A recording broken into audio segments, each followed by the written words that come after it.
मित्रों, आज भगवान कुबेर की कथा को एक शॉर्ट स्टोरी में बताता हूँ। ये सब शिव पुराण में भी वर्णित है। जैसा कि आप जानते हैं कि कुबेर भगवान और रावण भाई थे। उन दोनों के पिता तो एक थे जिनका नाम विश्वरवा था, पर कुबेर भगवान जी की माता इलविला थी और रावण की माता कैकसी थीं।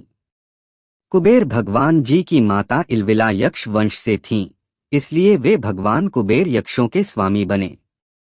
रावण की माता कैकसी दैत्य कुल की थीं, इसलिए रावण राक्षसों का राजा बना। रावण के अलावा कुंभकर्ण, विभीषण और शूर्पणखा भी इन्हीं के संतान थीं। कुबेर भगवान बचपन से ही शांत, विनम्र और धर्मपरायण थे। उन्होंने कठोर तपस्या की और देवत्व प्राप्त किया, अर्थात देवताओं में स्थान प्राप्त किया। उनकी तपस्या से प्रसन्न होकर ब्रह्मा जी ने उन्हें 3 वरदान दिए: धन का अधिपति बनने का अधिकार, यक्षों का स्वामी बनने का पद और दिव्य उड़ने वाला रथ पुष्पक विमान, जिसे बाद में रावण ने सीता माता के अपहरण में इस्तेमाल किया। कुबेर भगवान का निवास अलंका, प्राचीन लंका था, जिसे उन्होंने स्वर्ण और रत्नों से अत्यंत सुंदर बनाया था।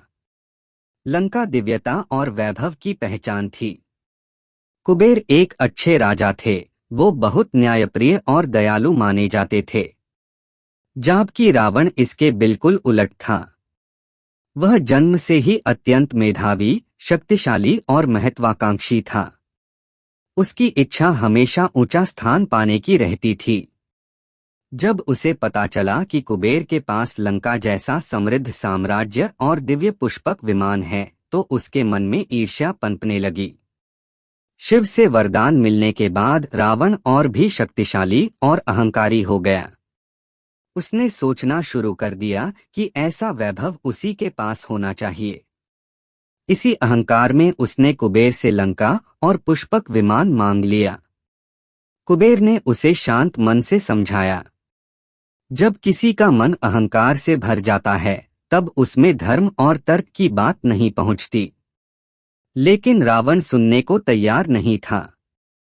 आखिरकार रावण अपने योद्धाओं के साथ लंका आ गया।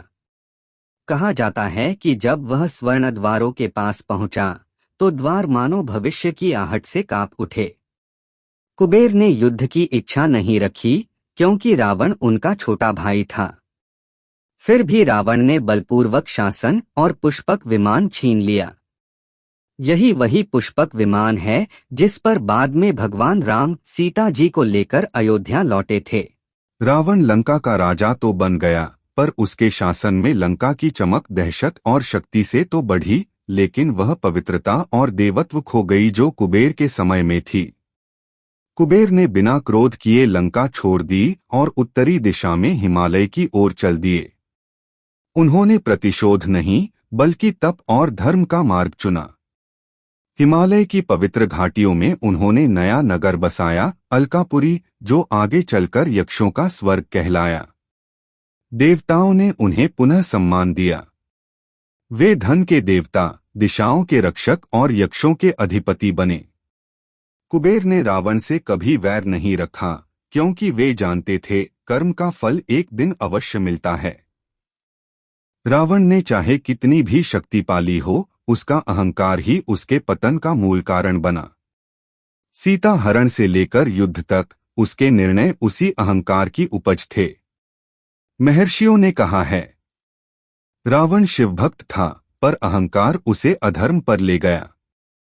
कुबेर देवता बने क्योंकि विनम्रता और धर्म ने उन्हें देवत्व दिया। अंत में रावण का अहंकार उसे विनाश तक ले गया, जबकि कुबेर की शांति और धर्मप्रियता ही उनकी वास्तविक शक्ति बनी।